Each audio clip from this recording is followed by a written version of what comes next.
Hello and welcome to this week's edition of the Glasgow Times Sports Podcast, normally recorded in our studio at the Bishopbriggs Media Centre, currently recorded from our volunteers' homes. To keep in touch with us, use our social media platforms, Facebook, Instagram and Twitter, which are all at Q and Review. That's CUEANDREVIEW. Or get in touch via information@qandreview.com. That's information@CUEANDREVIEW.com. Please like and share our podcast and give us any constructive feedback. Evening Times Sport, April 26. Celtic linked with Hammarby defender. Celtic have been credited with an interest in Hammarby defender Mohamed Yezi. The 25-year-old, who plays at left-back, would likely command a fee of around £2 million. The Iraq international is highly regarded by the Swedish club and has already attracted a bid from Polish outfit Lech Poznan that was rejected. The Scottish Sun claim that Ange Postecoglou is keen on bringing in defensive reinforcements during the summer transfer window and report that the Parkhead club are weighing up a bid for the fullback. The Iranian is out of contract in December 2023, and the report adds that Hammarby will not stand in his way if Celtic table an acceptable offer. The Celtic manager currently rotates between Greg Taylor and Josip Juranovic at left back, while Irish defender Liam Scales has also featured there this season. Bolly Bolingoli is expected to depart Glasgow this summer, while Adam Montgomery, Postecoglou's other choice at left back, will return from a loan spell at Aberdeen at the end of the season. Report by James Kearney. Evening Times Sport, April 26. Mike Blair insists Edinburgh's best is enough to overcome Ulster. Report by Stuart Bathgate. Mike Blair famously paid little or no attention to the URC table when his Edinburgh side were top of the standings, but as the business end of the season approaches, the head coach is scrutinising it a lot more carefully. The way the URC works means there are 3 fights in 1 in the upper half of the 16-team league, and Edinburgh, like Glasgow, are involved in all 3. 7th at present, going into Saturday's game against Ulster, Blair's team need to get back into the top 4 to ensure a home quarter-final. While that is possible, they are also at risk of dropping out of the top 8, something that would mean no playoff place at all. And with the winners of each of the 4 regional pools being guaranteed a Champions Cup place, Edinburgh need to finish above the Warriors to win that place. Otherwise, they could finish in the top 8 but be demoted to the Challenge Cup if, for example, Scarlets won the Welsh pool but were 9th or worse. It sounds confusing, but Edinburgh can simply simplify things for themselves if they beat Ulster at home and thus preserve their unbeaten competitive record at the Dam Health Stadium. Blair said yesterday, "We are aware that Ulster are a really good team. They beat Toulouse in France, and that was a fully loaded Toulouse team. But at the same time, we are comfortable in what we are trying to do. We know that if we put our best team on the pitch, we can beat teams." The new ground could be sold out for the first time at the weekend, and Blair believes the biggest reasons for the growing attendances are the quality of the rugby his team have been playing and the atmosphere generated by having the supporters so close to the pitch.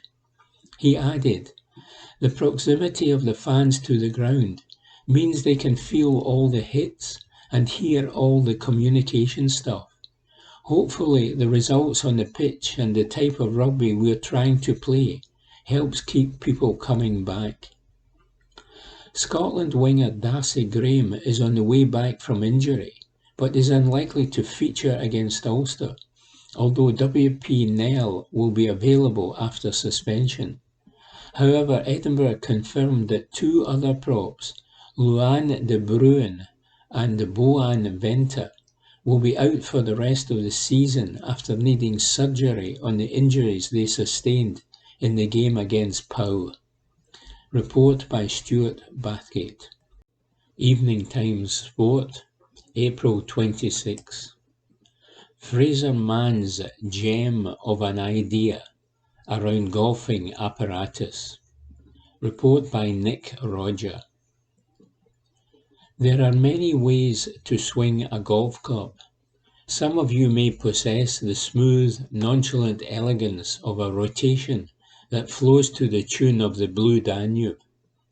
The rest of you, meanwhile, possibly display the chaotic, flustered timing of a hurried toilet stop at a dreary motorway service station. In the ongoing quest for golfing improvement, there are all manner of contraptions, mechanisms, devices and appliances that a player can utilize amid the teeth-grinding futility of it all. Then again, who needs fancy gizmos and gadgets? If profanity had an influence on the flight of the ball, the game of golf would be played far better than it is, reasoned the great amateur of yore, Horace Hutchinson. Perhaps there's a gap in the market for the profanity pro performance-ometer. This particular marketplace, with all sorts of alluring accoutrements promising golfing fulfilment, is a cutthroat scene, but well-kent Scottish PGA grandee Fraser Mann is hoping his new innovation can steal a march in a competitive environment. After 15 years of careful nurturing, protection and development, Mann is now selling a piece of apparatus called Golf's Essential Move, GEM, a simple weighted teaching aid which fits onto a club and makes the golfer move their body along with said club in the correct way. Aided by his business partners, the former Celtic and Hearts footballer turned entrepreneur John Cahoon and two-time European Tour champion DJ Russell, Mann's inventive endeavours are beginning to bear fruit. It came to me by accident when I was fishing, and that's when I had the eureka moment, reflected the former Scottish PGA and Northern Open champion. I got a tip from the gillie who was helping me with my casting. When my golf went off, it was always the wrong thing of closing the face of the club on the back swing. The fishing tip was basically a reminder not to close the face. I took that idea back to my workshop and came up with an attachment that was visual, but also had weight in it that gave me feel. I had loads of scribblings and notes. I've always been keen on technical stuff. If I hadn't been a golf pro, I would have been an architect or a draftsman. Over the next 15 years, I kept the swing aid a close secret. In November 2020, I demonstrated it to John Cahoon, a 6 handicapper and lifelong slicer. In the space of a few swings with the gem attached, John could feel the club release in a different way, and when he hit a ball, he was amazed at being able to hit an unfamiliar right-to-left draw. He immediately became my business partner. We joked that it was like the old shaving advert, where Victor Khayyam said he had such a good shave with a particular razor, he bought the entire company. Manufactured at an engineering firm in McMurray in East Lothian, The Gem, which has now been brought to the market and is retailing at £99, has earned the kind of glowing testimonials that Thomas Edison used to be showered with. Added man who has been a member of the PGA for over 40 years. Ian Woosnam is a good friend of mine, but he wouldn't just say it was good just for the hell of it. It genuinely works. Former footballer, record-setting sprinter, and renowned motivational and after-dinner speaker George McNeil will vouch for that. In the last year, George's handicap has come down from 18.6 to 11.2, which is incredible, added Martin. I've showed the device to more guys in the last month than I have in the last 15 years, and the feedback has been incredible. I've been sitting on this for so long, and I thought someone would have invented something like it by now. The hardest bit, funnily enough, has been to explain to people how it works, because it is so simple. It basically gives you visualization of the correct positioning of the club in the backswing and the through swing, and the weight gives it feel. It seems a man has had, well, a gem of an idea. There was a guy on the range next to me using it, and I could hear him talking about how it had helped his golf, added Man. He had no idea I invented it. There was quiet satisfaction. Report by Nick Roger. Evening Times Sport, April 26. 6 Celtic players and 2 Rangers included in PFA Scotland's Team of the Year. Report by James Kearney. PFA Scotland have announced their Premiership Team of the Year for the 2021-22 campaign. The Players' Union vote annually on the top flight's best 11 players over the course of the season, and the results for this term have been announced. Hearts goalkeeper Craig Gordon has been chosen as Scotland's top shot stopper, while Celtic's Cameron Carter-Vickers and Tynecastle defender John Souttar have been paired at centre-back. Rangers captain James Tavernier won the most votes at right-back, while on the opposite flank Celtic's Josip Juranovic has been given the nod. Parkhead trio Jota, Tom Rogic and Callum McGregor take up 3 of the 4 midfield positions, where they are joined by Ross County winger and the Premiership's top scorer Regan Charles Cook. Ibrox fan favourite Alfredo Morelos and Kyogo Furuhashi, the Celtic striker, signed by Ange Postecoglou last summer, complete the 11 chosen by the Scottish Footballers' Union. The full lineup is Gordon, Tavernier, Carter-Vickers, Souttar, Juranovic, Rogic, McGregor, Charles Cook, Jota, Morelos, Furuhashi. Report by James Kearney.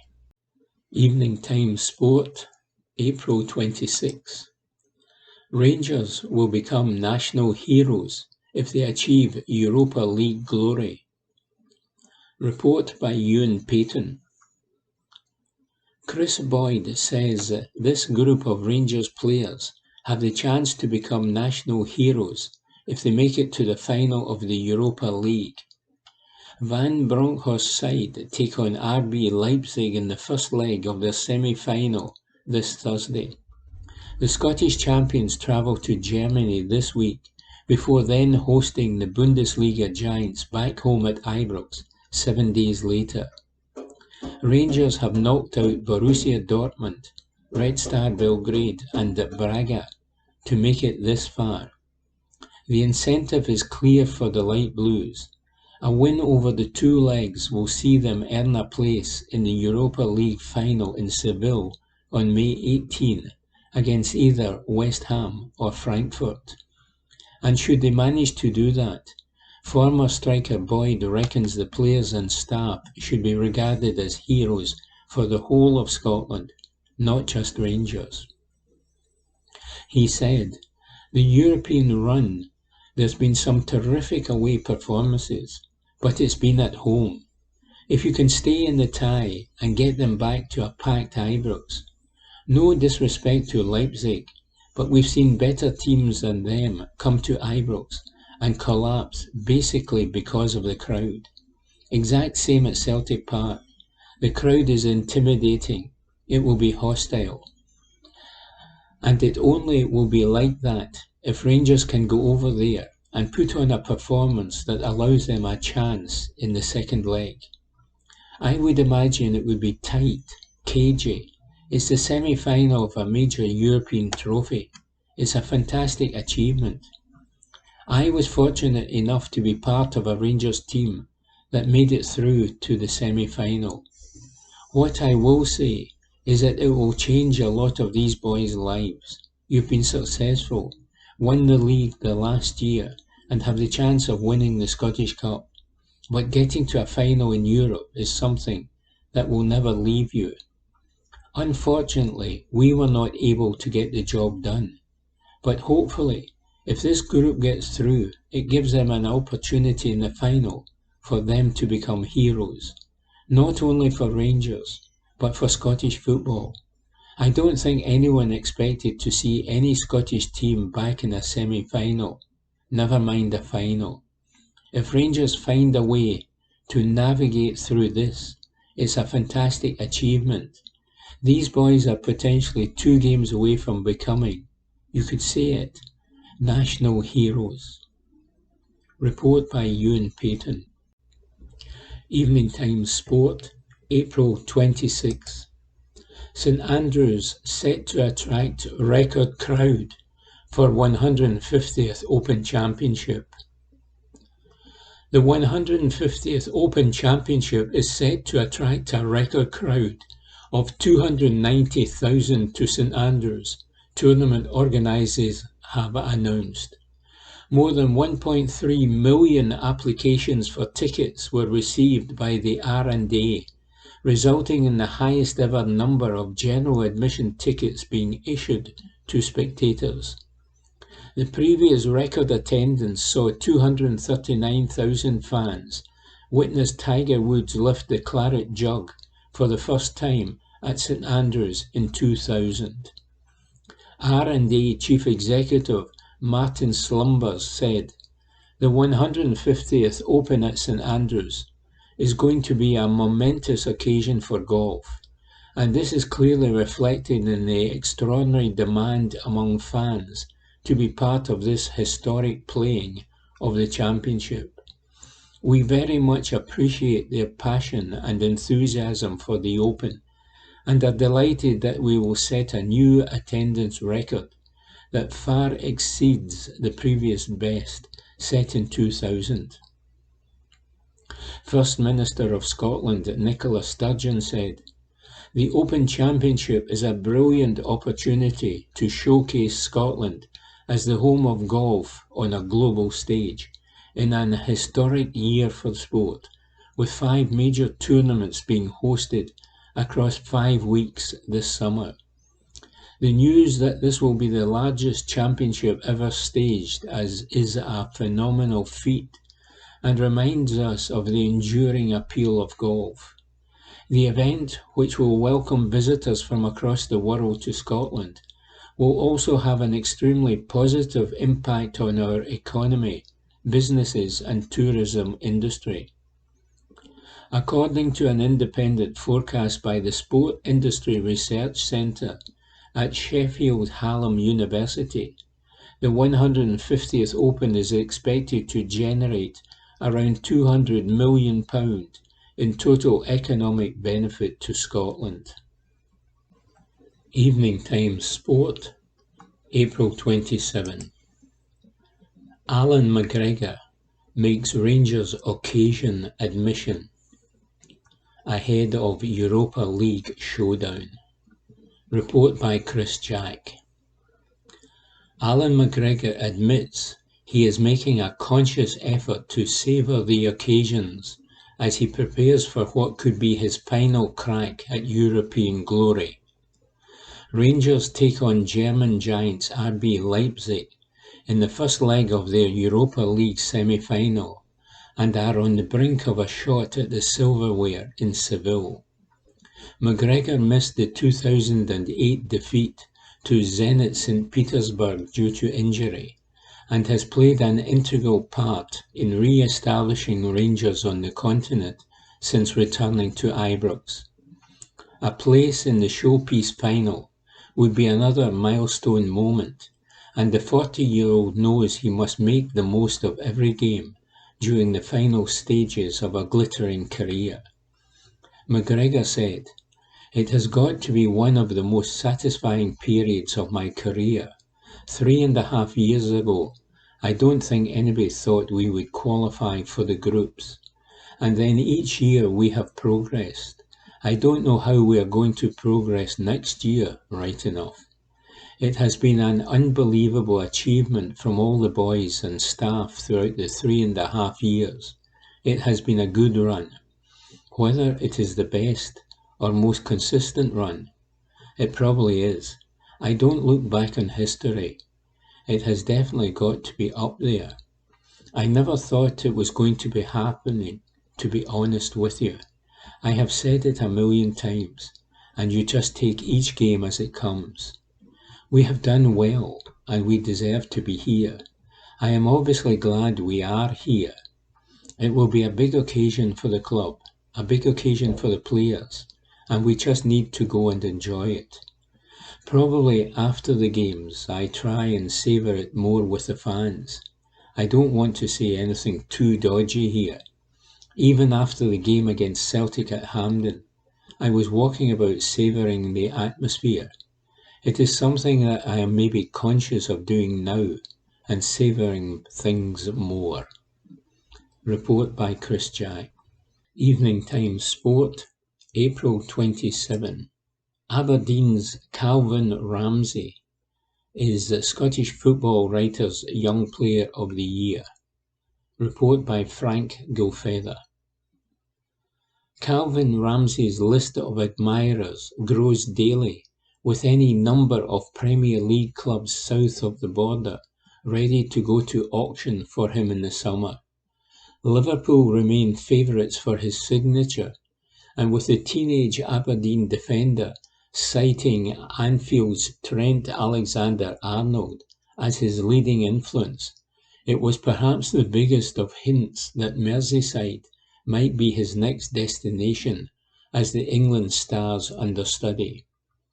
The 18-year-old Ramsey, named the Scottish Football Writers' Young Player of the Year, has enjoyed a meteoric rise in this his first full season in the Premiership, as clubs like Tottenham, Leicester City, Manchester United and Newcastle are ready to engage in a bidding war for his services. Leeds United are also preparing to throw their hat into the ring for a player for whom the Dons turned down a £4.8 million deal from Serie A side Bologna in January. He said, "There are some big players, great players who have won the award, and it's just a massive achievement for me really. It's been a good season, not for the club obviously. We know we needed to do better. But on a personal note, coming in for my first full season in professional football, I think I've done well. I've enjoyed it, and to get this award has topped it off really. My dad Graham has helped me a lot, as well as players like Alexander-Arnold, Kyle Walker, all those top players. I like to watch videos of them and try and base my game on them. But when I was a youngster growing up, my dad definitely helped me a lot to get to where I am." Like Alexander-Arnold, Ramsey started out as a midfielder in youth football until he was given the role of right-back against Chelsea during a tournament in Holland. He insisted, In centre mid, you have to be technically good, and Alexander-Arnold is technically good. He moved to right back and is good at going forward and good defensively. As a full-back, watching Trent and his crosses and his technical ability, if I can get to that level, then it would be a bonus. If I can be half the player of him, I will be laughing. But I'm still an Aberdeen player. I've still got to focus on the 4 games left this season and keep putting in good performances. We'll see where it takes me in the summer. Those are the kind of words to encourage Liverpool manager Jurgen Klopp, who could be forgiven for believing the youngster is pitching for the opportunity to learn from his defensive hero at Anfield. Although the Aberdeen boy who has the most assists of any teenage defender in world football did not discount playing abroad. He said, "If you come into the first team and play well, like I have, anything can happen." The likes of Aaron Hickey came in at Hearts. He did well and got a big move to Serie A, and he's been brilliant, scoring goals and everything. Andy Robertson at Liverpool and Tierney at Arsenal have been brilliant, and they're players I look up to, especially as they're full-backs like me. I've seen what they've done. I feel I could go on to do that as well. Report by Frank Gilfeather. Evening Times Sport, April 27. Kyogo admits Celtic's standing ovation nearly had him in tears. Report by Ewan Payton. Celtic star Kyogo admits he wanted to cry after the standing ovation he received following his return from injury earlier this month. The Celtic Park faithful gave the Japanese forward a rousing reception as he took to the field as a second-half substitute in the 7-0 victory over St Johnstone. The 27-year-old had been out with injury for 4 months. He scored 16 goals in the first section of the campaign and instantly became a fan's favourite. The League Cup winning hero was without doubt a huge miss for Ange Postecoglou and company, so to have him back was clearly something very exciting for the fans, and Kyogo has thanked them for making him feel so special.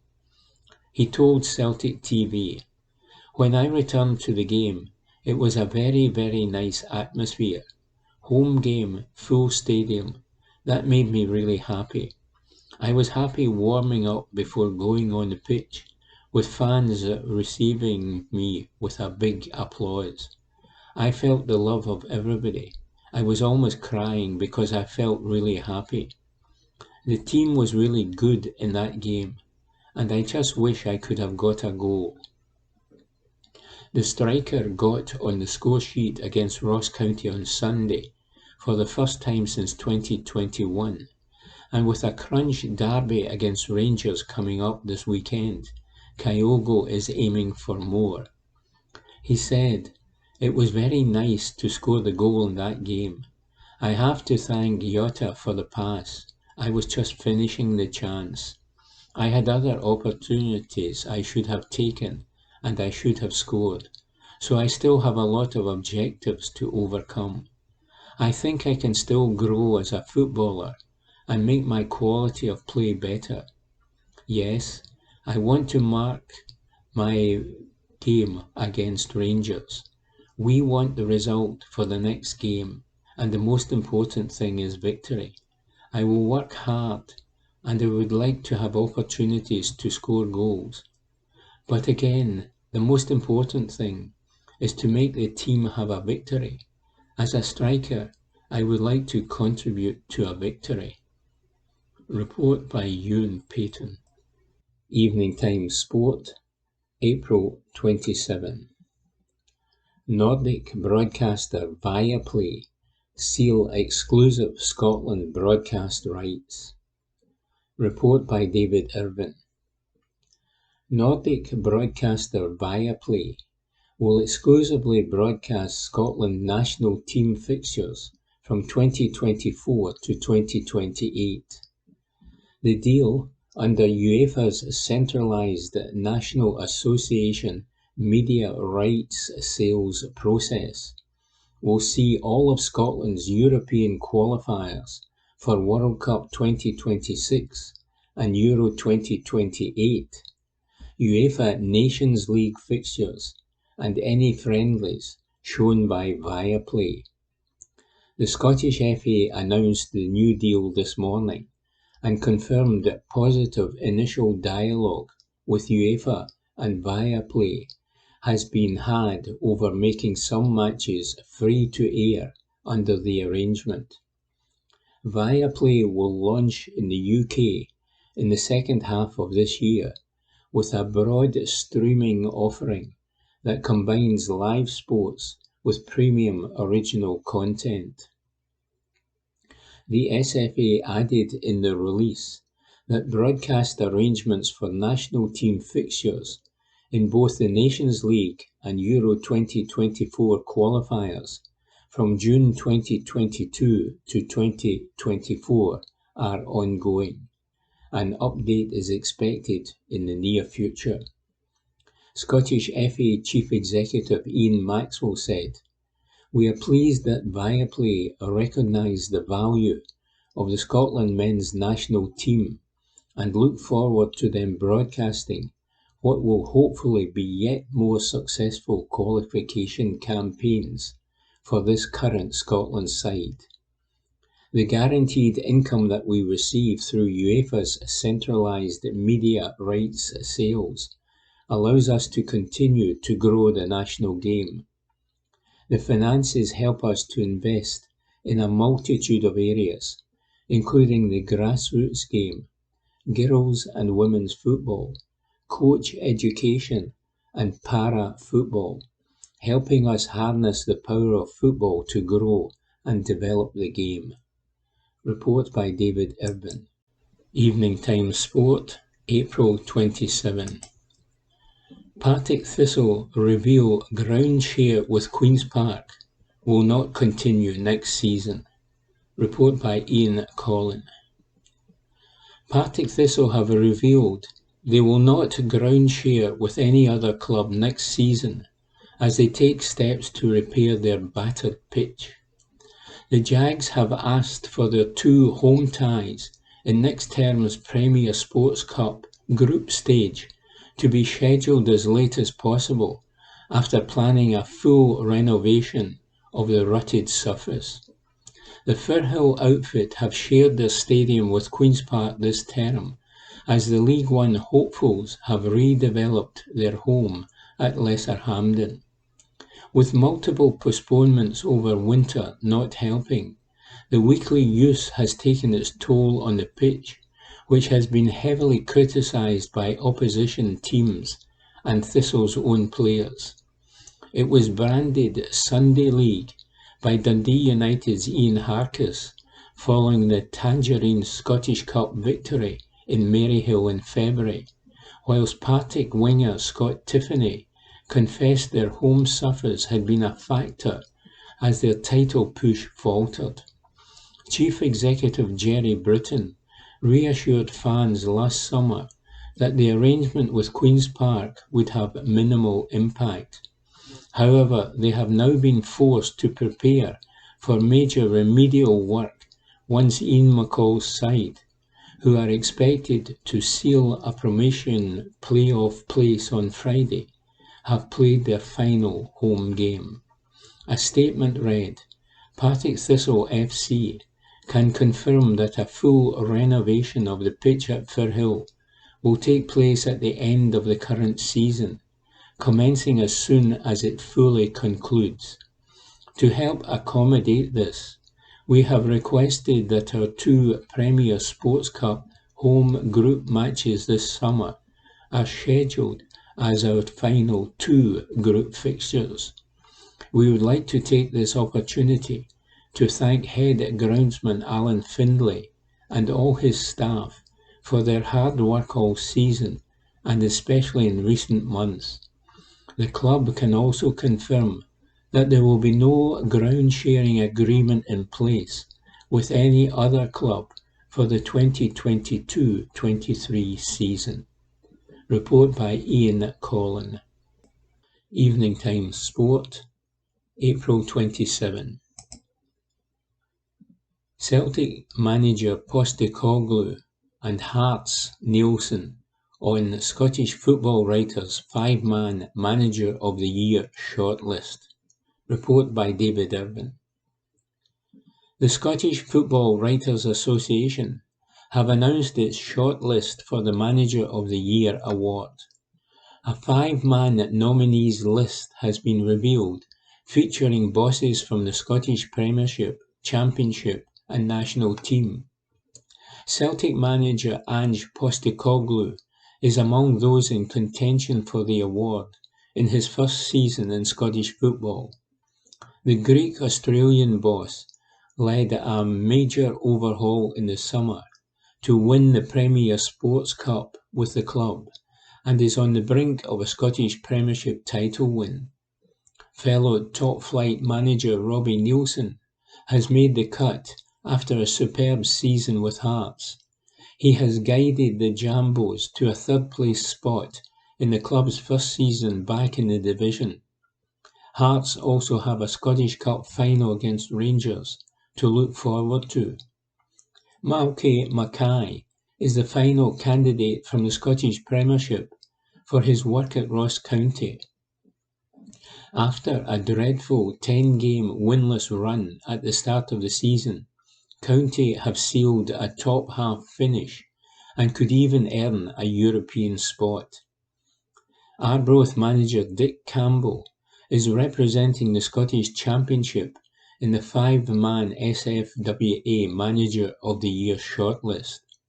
The part-time club have enjoyed a magnificent season, running Kilmarnock close to the Championship title and preparing to play in the promotion playoffs. The final nominee is Scotland boss Steve Clarke. He has Scotland just 2 games away from reaching the finals of the World Cup. The winner will be announced at the annual Player of the Year dinner on Sunday, May 8. Report by David Irvin. Evening Times Sport, April 27. Fashion Sakala will travel to RB Leipzig clash. Report by David Irvin. Giovanni van Bronckhorst has confirmed Fashion Sakala will travel with the Rangers squad to take on RB Leipzig. The Rangers boss was quizzed on his squad selection, with Kemar Roofe and Alfredo Morelos both out injured for the crucial semi-final match, and Van Bronckhorst faced a question on whether Sakala could travel to Germany or not for the European showdown. The Dutchman wasted little time on the suggestion, as he confirmed Sakala would be part of the Rangers squad heading to Germany. He said, "No, we are going with a big plane, a lot of players, a lot of staff. Sakala is travelling." While Rangers will be without Morelos and Roofe, Van Bronckhorst has confirmed that no new injuries have been sustained by players, meaning he has the same squad available as in the trip to Motherwell. He continued, "We have no fresh injuries. We have the squad available from Motherwell. Morelos and Roofe are not available, and I have made my plans after watching the opponent playing. I will choose the right game plan, and we need the players to perform well." Report by David Irvin. Evening Times Sport, April 28. Boxing. Grant Quigley excited for return after 5.5-year ring absence. Report by Graham McPherson. Few professional boxers ever get to preside over a 7-year undefeated record. Most, though, also don't have to wait 5.5 years between their 6th bout and their 7th.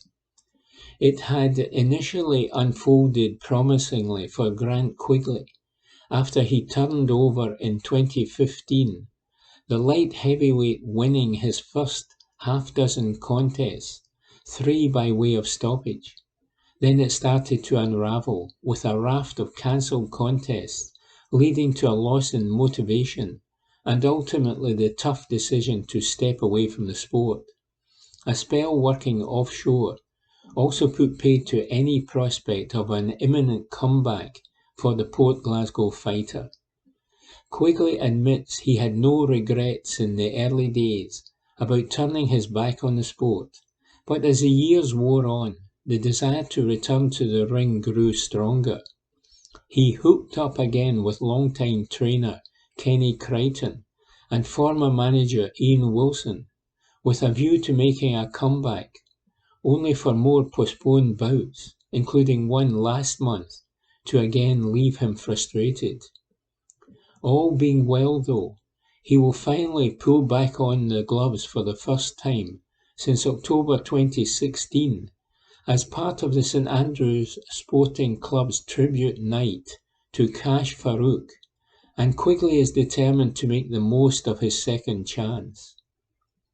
It's been a long time coming, said the 27-year-old, who now works as a scaffolder at the Ferguson shipyard, just 5 minutes from his home in Inverclyde. I have had a few comeback dates penciled in, including one last month, when my opponent pulled out at short notice. Before that I had a shoulder injury, which set me back a bit. It did get to a point where you begin to wonder if it is ever going to happen. It was as if someone or something was telling me not to get back in the ring. But I've stuck at it, and it's been a good test of character. I think if I had suffered all these setbacks the first time around, it would have been enough for me to call it a day. But being away for a few years made me realise how much I missed it. And so every time a fight's been called off, it's not fazed me. I've just kept going to the gym and plugging away, knowing my time would come. And now, fingers crossed, it looks like I'm finally getting that comeback fight. Having the familiarity of working with Crichton at the Port Victoria Boxing Club has helped Quigley get quickly back into his stride, as has reuniting with Wilson. And he continued, "When I was away from boxing, Ian used to phone me to see how I was doing and whether I wanted to come back. So it was good to know that was on the table in case I ever decided to get back into it. Eventually, I felt it was time. There wasn't any one particular moment or a particular turning point, just a feeling growing that I was missing the thrill of it all. I also felt that I hadn't really fulfilled my potential the first time around. I wanted to come back and test myself and see how far I can go. I want to be in against hard opposition and hopefully get some titles along the way." He believes his return to the ring finds him a much more rounded and mature individual, learning valuable life lessons along the way. And he continued, "I was quite young when I gave up, maybe 21 or 22. I was quite immature in a lot of ways. I was still quite into the partying lifestyle, going out drinking, and my mindset wasn't in the right place. I wasn't dedicated enough and more interested in other things. My head wasn't right, and I was just kidding myself on. I fell out of love with boxing for a while. Plus, I had the big worry about wanting to advance my scaffolding career. I was at an age where I wanted to get money together for a deposit for a house, so I decided to go offshore to work, to give myself a start in life. It wasn't that hard to give up boxing at that time. I didn't really think about it. It was only a year or two after that I started to miss the big nights and the adrenaline rush you get when you're working towards a goal. I feel when I turned pro, I was still a boy. and I'm coming back to the sport as a man. I'm more mature and settled. I'm married with a baby on the way. I've grown up a lot, and I'm more focused now. I said I would only come back if I was going to give it 100%, and I'm definitely going to do that now. Report by Graham Macpherson. Evening Times Sport, April 28. Andreas Hinkle reveals identity of Celtic insider, delivering Rangers tactical pointers. Report by Aidan Smith. Andreas Hinkle has revealed that he has been seeking pointers about Rangers from Celtic assistant John Kennedy. The pair played together during Hinkle's stint at Parkhead and have remained close friends since. Ahead of the Europa League semi-final, the former Celtic defender explained, "Of course we have analysed them and collected a lot of information. Among other people we have spoken to on the phone and asked for information from is John Kennedy, the Celtic assistant coach, my former teammate, and someone I still stay fairly closely in touch with. It's a team geared strongly for the physical aspects, that is defensively robust, players who stay compact and defend well. But their counter-attacking game is also quite strong, and they have dangerous attackers. Not for nothing are they in the semis." Meanwhile, RB Leipzig boss Domenico Tedesco joked he will sleep at the club's academy to escape from Rangers fans who arrived in Germany for the Europa League semi-final.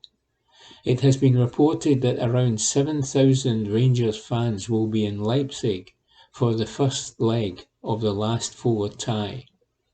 The Bundesliga side's manager welcomed the away fans, and speaking at the club's training ground he said, "First of all, we are happy that a lot of Rangers fans will come to the city. They pay the hotels, pay the restaurants, they buy beer, so it is good for the economy of Germany. Also, we are living in a really good hotel in the centre, and they told me that 200 fans are coming to the hotel, so I will sleep here in the academy in the next couple of days. But we are happy. Playing at home with a good atmosphere is the best thing that can happen. I am happy to play here, and I am already happy to play at Ibrox. So we have to collect these moments. That's the most important thing in football, to collect moments and situations, and we are very happy." Report by Aidan Smith. Evening Times Sport, April 28. Leipzig will not underestimate Rangers' challenge. Report by Chris Jack. Angelino insists RB Leipzig will not underestimate the challenge of Rangers ahead of their Europa League semi-final clash. Giovanni Van Bronckhorst's side are daring to dream of a final berth as the champions set their sights on Seville and a shot at the silverware.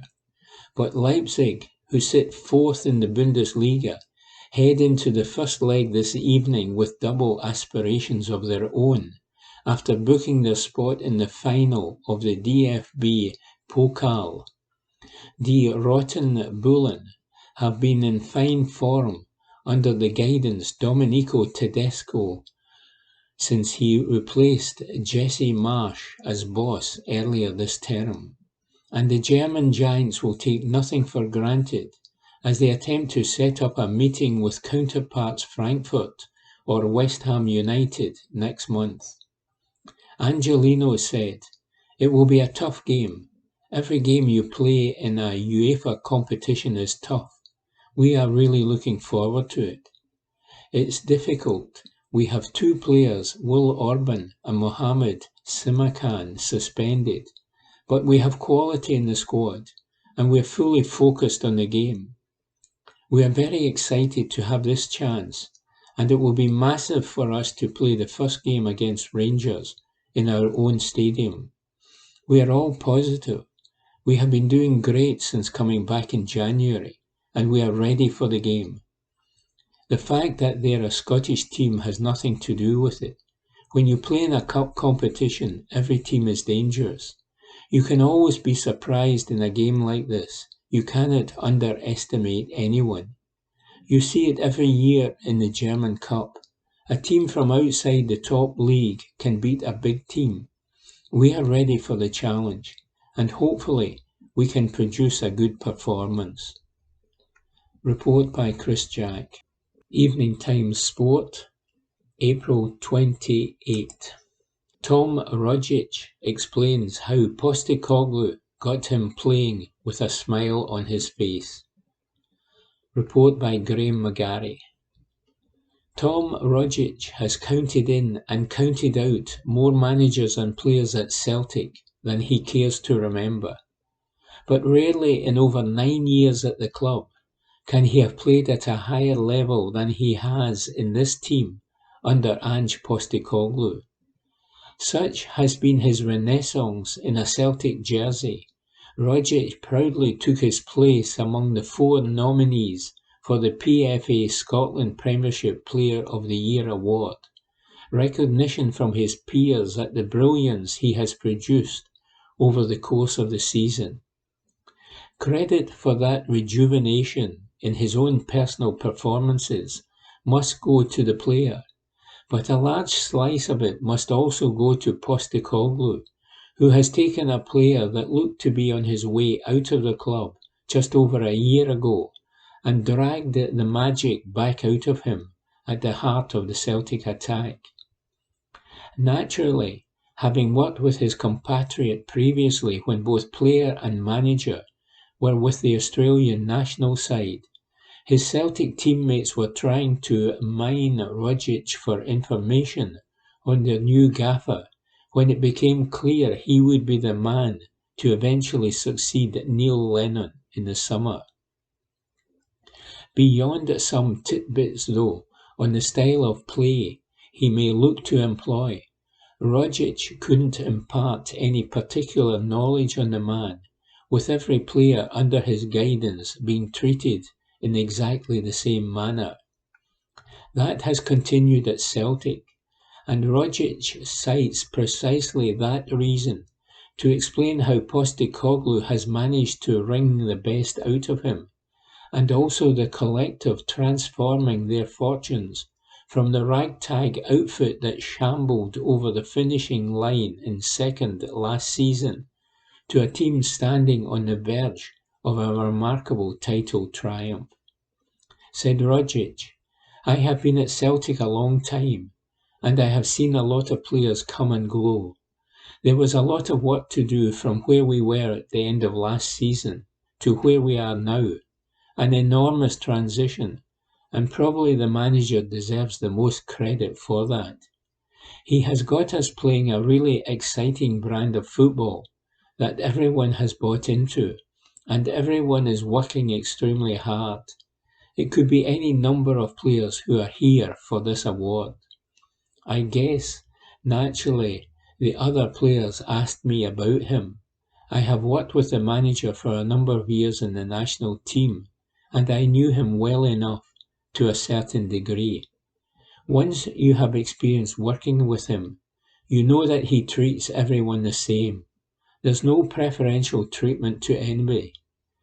Boys obviously asked me questions and things like that, but they found out pretty quickly how he was and how he works. It's been good so far. There's been a big transition, a big change. It happens at clubs, and for some seasons, some have bigger transitions than others. Thankfully, we have been able to gel together as quickly as possible with a number of good signings and a bunch of good guys who have fitted in pretty well.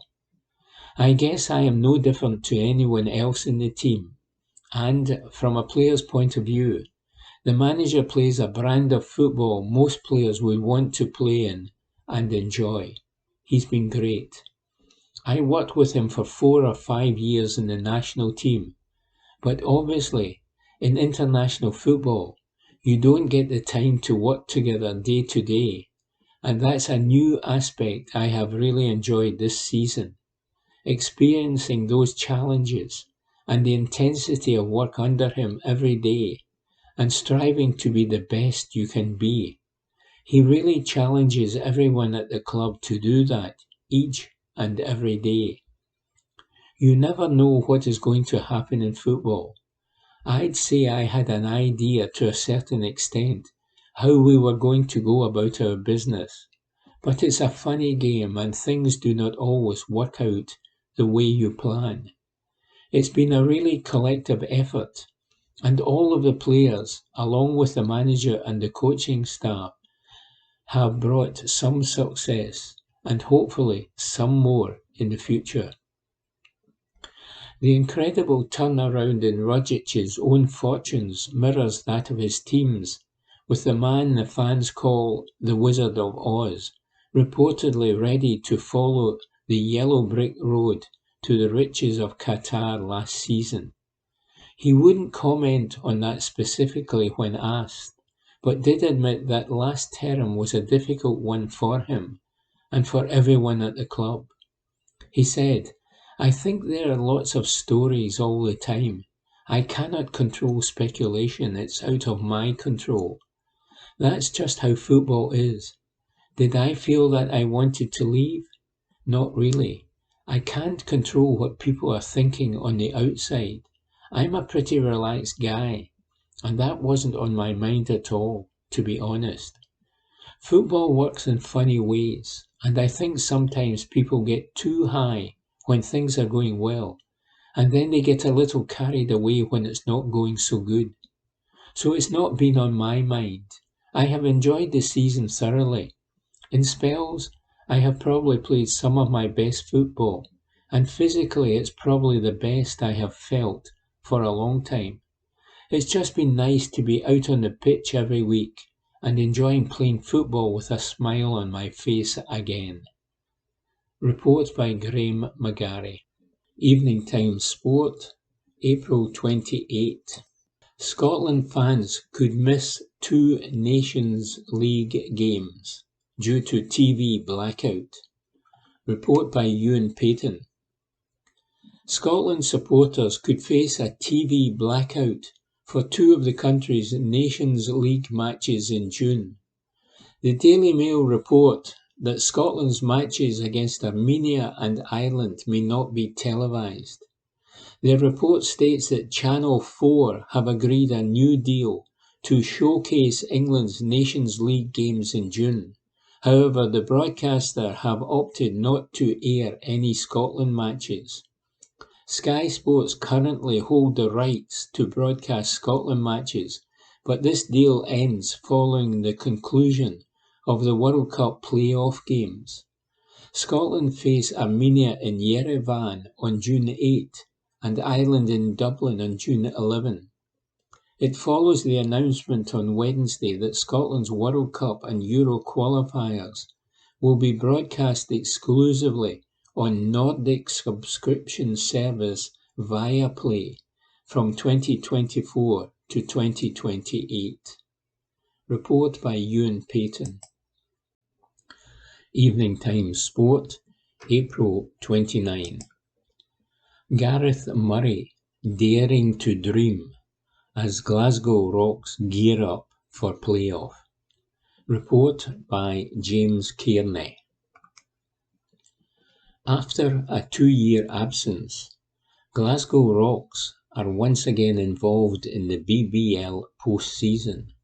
Now that they are there, player-coach Gareth Murray is determined to make a big impression.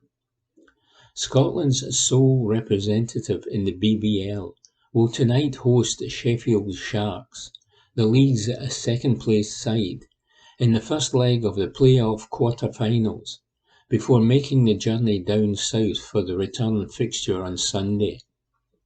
A strong run of form, particularly at home, towards the end of the campaign, saw the Rocks claim 7th spot and a berth in the knockout stage of the tournament, while a run to the final 4 of the BBL Cup and BBL Trophy provides grounds for cautious optimism about the team's prospects. Murray, for one, can't wait to get going. He said, "There were no playoffs in the COVID year, and last year we didn't make the playoffs, so it is good to be back. We have made 2 semi-finals this year, and unfortunately we did not reach the final in either, which was difficult for the team. I think we have a good match-up for ourselves in Sheffield Sharks. We played them a couple of weeks ago and won on the buzzer 77-76, which was a pretty good game. From the teams that are remaining, I think Sheffield are the best match that we could have hoped for. It's in the way that we match up. They are a really defensive team. They really slow down the pace, but we are the complete opposite. We want to push the pace, play fast, get more possessions than the other team." That forward-thinking approach has reaped dividends across the course of the campaign. The Rock's gung-ho attacking style, coupled with a formidable record when playing at Glasgow's Emirates Arena, leave Murray believing his team have a fighting chance this weekend. He continued, "Our home games are always important, because our road record this year has not been amazing, but our home record is the joint best in the league. So getting a good result at home is really important for us ahead of Sunday. They are the number 2 defensive team in the league, and we are the number 2 offensive team in the league. So it is a complete contrast, but it should be a good match-up to see which style of play comes out on top. We have the head-to-head over them in the league, and they have the head-to-head in the cups, so it's fairly balanced. I don't think either game will be a blowout. I don't think you'll see a 20-point win for either team. I think both games are going to be very close." This is not the first occasion this season that the Rocks have found themselves facing an opponent, but, as Murray explains, this time it is a little different. He said, "This will be the 3rd time we have played a 2-leg game where we have not had another game scheduled in between. This week we can only focus on Sheffield, which is good. It's what I like anyway. I would really like if we could just play 1 game a week, then we could just focus on that team and get in really deep with the scouting and really try and stop each team. But now we can really focus on what works on that team, what doesn't work against them, how to stop them." With his side potentially just 4 games away from a one-off final in London, Murray is feeling optimistic. Any myriad of problems could strike the Rock's opponents, and any number of unforeseen circumstances could tip the scales in the Glaswegians' favour, he reasons. His job is to make sure that the team are primed and ready to take advantage of whatever the future has in store. And Murray added, "You're playing 4 games and you can be in a final. And you only really have to win 2 of the games out of the 4. You just have to win them by big margins. It's a knockout competition, and the aggregate score usually finds the best team when you get to a one-off final. Anything can happen. We finished the season fairly well, and we are playing with a lot of confidence. You never know, you might turn up, and the other team just want to go home. You don't know what can happen." Report by James Kearney. Evening Times Sport, April 29. Joe Aribo insists Leipzig tie is still alive. Report by Aidan Smith. Joe Aribo remains confident that Rangers can book their spot in the final of the Europa League, despite going down 1-0 at the hands of RB Leipzig in the first leg of their semi-final. The Ibrox outfit were dealt a cruel blow late on as Angelino arrowed a volley into the back of the net, with just 5 minutes remaining. Leipzig dominated proceedings in Germany, but Rangers defended well and looked solid as a unit as they attempted to break on the counter. Aribo was utilised as the central figure in a false nine formation, and he is sure with a full Ibrox behind him that Van Bronckhorst's team can get the job done next week in Glasgow. He said, "All in, all the boys are disappointed in the end. We thought we could have seen the game out. It was disappointing to see that goal go in, but there is still a lot to play for in the tie, and we will be ready to go at Ibrox next week. We just wanted to stay compact and make it difficult for them to break through. We did that, and for most parts they didn't have many chances, despite getting that goal late on in the game. It was all about concentration and hard work. The boys needed to give their all and work hard for everyone on the pitch, and that is what we did. I am happy to play anywhere. First of all, I am just happy to be out there on the pitch, but getting in those areas behind midfielders is where I see myself. We wanted to get our full-backs up high and get balls in their box, because we knew that could be a threat. We had a few half chances, but we just didn't really get the break of the ball, and that is what happened.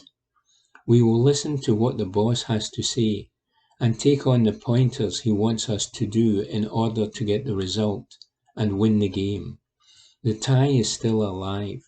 We know what can happen at Ibrox with a crowd backing us 100%. I can't wait for it." Report by Aidan Smith. Evening Times Sport, April 29. RB Leipzig boss Tedesco ready for special Ibrox and Rangers return leg. Report by Chris Jack.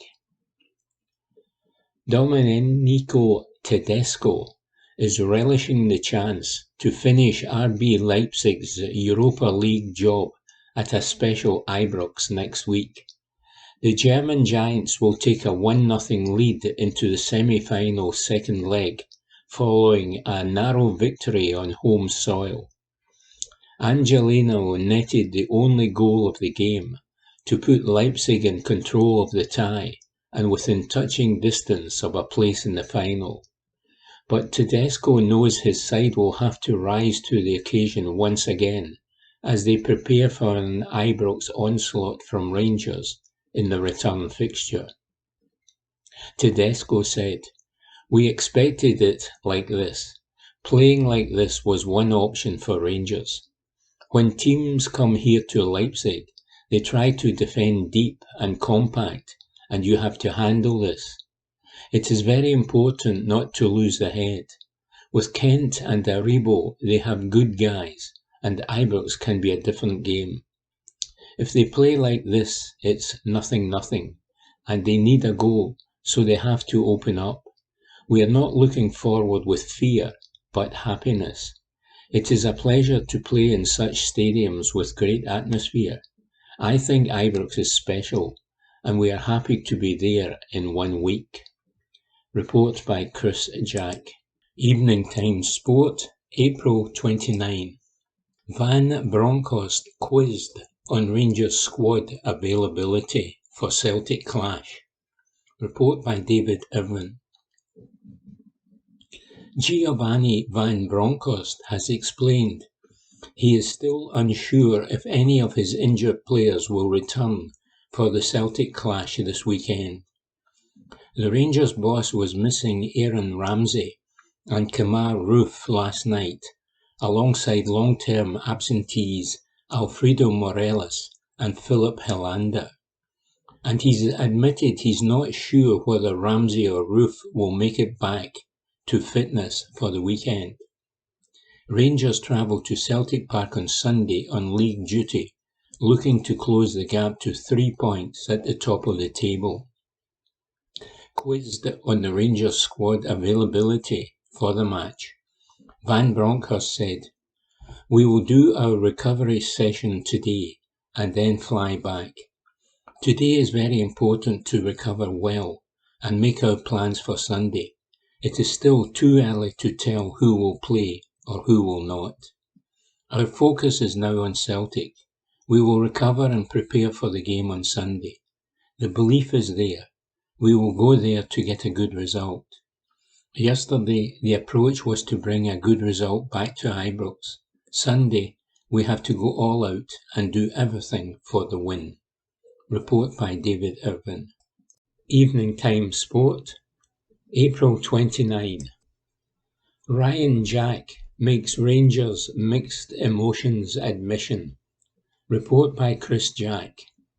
Ryan Jack insists Rangers have it all to play for at Ibrox as they set their sights on the Europa League final. The champions will have to overturn a first-leg deficit after a narrow defeat to RB Leipzig on Thursday night.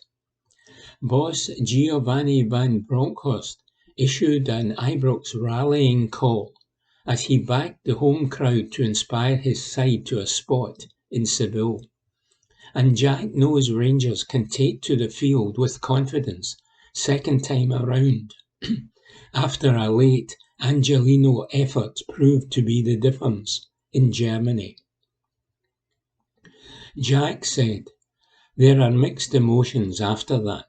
We gave ourselves every chance by going into the second half with a goalless score.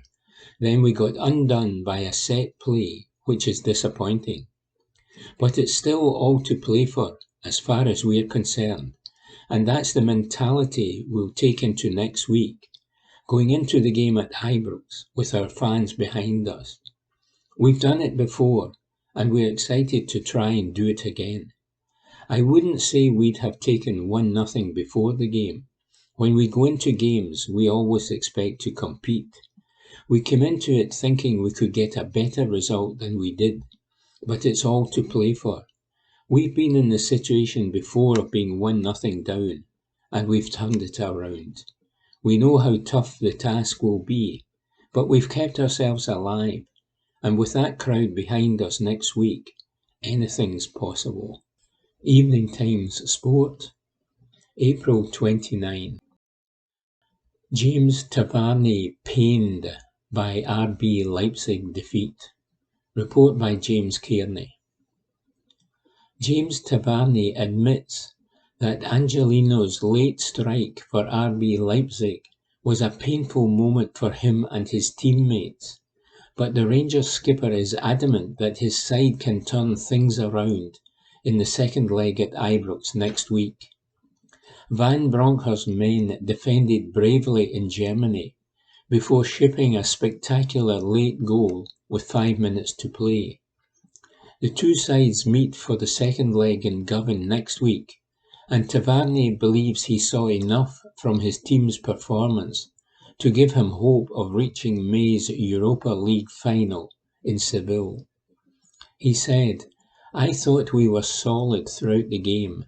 We limited their chances, but we conceded off a set piece where our organisation wasn't good. It cost us. It is obviously one great strike, but we could have prevented it. We are disappointed in that, but we know that at 1-0 and going to Ibrox for the second leg, we are still well in the game. We know what we can produce at home with our fans backing us. Away from home, we wanted to take a good result back to Ibrox, and it is only 1-0, so we know we are more than capable of turning this in our favour. We know we can be better going forward. We still created a couple of chances, and we limited them, but back at home we can put in a really good performance. That's another thing. Next week we will have players coming back from injuries, so we will be fitter and stronger. We are looking forward to it. I expect it will be a different game. They have a 1-goal lead, so they might be a little more defensive, but we are going to be fully at it from the first whistle. We are going to try and score as many goals as possible and try and keep the ball out the back of our net. We defended well today, and it was just a set piece that let us down. So we know we are capable of doing what we need to do. Report by James Kearney. Evening Time Sport, April 29. Van Bronckhorst outlines Rangers' focus ahead of Celtic and Leipzig clashes. Report by Chris Jack. Giovanni Van Bronckhorst insists Rangers will not take their eye off the ball against Celtic as they attempt to keep their slim Premiership dreams alive at Parkhead. Rangers head into the last Old Firm clash of the campaign, 6 points adrift at the top of the table, and are seemingly in the final days of their reign as champions. Van Bronckhorst is expected to make changes to his side for the derby, as he prioritises the Europa League campaign and the semi-final with RB Leipzig next week. Rangers trail by a single goal heading into the second leg at Ibrox and are just 90 minutes away from a shot at the silverware in Seville this term.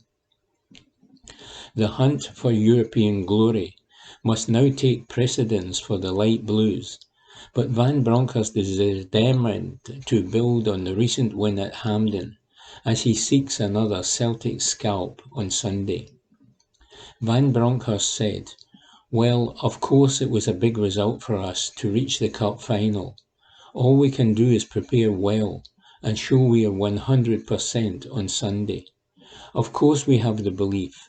This year it's in the balance, 2 wins and 2 losses, but we are 6 points behind.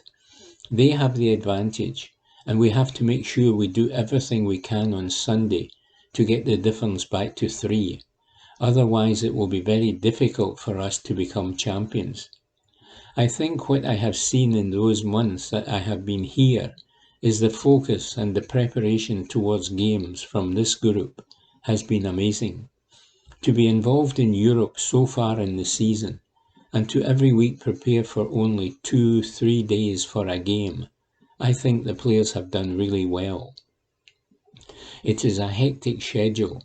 It is hard work for everyone, not only the players but also the staff and everyone in the club. But everyone is doing their 100% and doing their best effort to prepare for the game. The players have done that so amazingly for the last months, and we will keep doing that until we have played the Scottish Cup final. Report by Chris Jack. Evening Time Sport, May 2. Celtic winger Abada named PFA Scotland Young Player of the Year. Report by David Irvin. Leo Abada has been named PFA Scotland Men's Young Player of the Year. The young Celtic winger claimed the national award, having already bagged the same prize at his club awards night. The 20-year-old Abada received the award, beating competition from Calvin Ramsey, Connor Barron and Josh Doig. The Israeli winger has enjoyed a terrific season for Celtic, with no fewer than 26 goal contributions. He's netted 15 times and assisted 11 goals in 52 games so far this term for Celtic. Abada joined Celtic in the summer from Maccabi Petah Tikva for a reported £3.5 million fee. Report by David Irvin. Evening Time Sport, May 2. Callum McGregor named PFA Scotland Player of the Year. Report by David Irvin. Celtic captain Callum McGregor is the PFA Scotland Player of the Year. The Scotland international claimed the top men's award at last night's awards ceremony. McGregor also won his Club Player of the Year and Players Player of the Year prizes. The 28-year-old stepped up to replace Scott Brown as Celtic skipper in the summer after Ange Postecoglou was announced as manager. McGregor has been a key figure under Postecoglou this term, lifting the Premier Sports Cup in December and is closing in on the Scottish Premiership crown. He has played 49 times so far this term across all competitions and has scored 4 and assisted 5. Report by David Irvin. Evening Times Sport, May 2. Postecoglou named PFA Scotland Manager of the Year. Report by David Irvin.